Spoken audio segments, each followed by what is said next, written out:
తెలంగాణ ప్రజలకి నమస్కారాలు.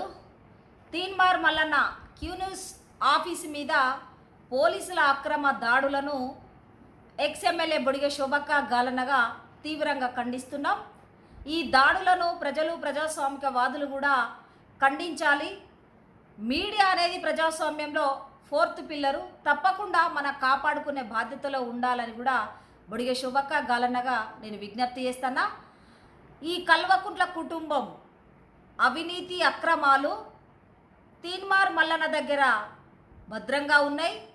క్యాబినెట్లో ఉన్న మంత్రుల అవినీతి భాగోతం కూడా తీన్మార్ మల్లన్న దగ్గర ఉన్నాయి. ఎమ్మెల్యేల భూముల కబ్జాలు కూడా ఈరోజు తీన్మార్ మల్లన్న దగ్గర ఉన్నాయి.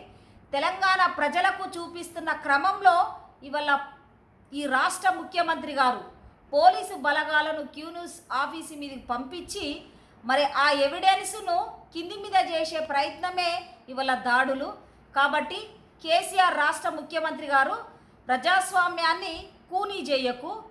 ప్రజలందరూ ప్రజాస్వామ్యవాదులు ఏకమవుతారు. ప్రజాస్వామ్యం నీ జేబులో లేదు. మీడియా అనేది వారి స్వేచ్ఛ, వారికి అవకాశం ఇవ్వాలి.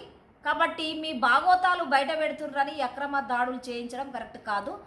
క్యూన్యూస్ ఆఫీసులో ఉన్న పోలీసు బలగాలను వెంటనే వెనక్కి రప్పించు. నువ్వు రప్పించకపోతే ఒక మల్లన్న కాదు 1000 మంది మల్లన్నలు పుట్టుకొస్తారు. నీ అవినీతి భాగోతము ప్రజలకు తప్పకుండా ఎవిడెన్స్ ద్వారా చూయిస్తారని కేసీఆర్ గారికి నేను గుర్తు చేస్తున్నా.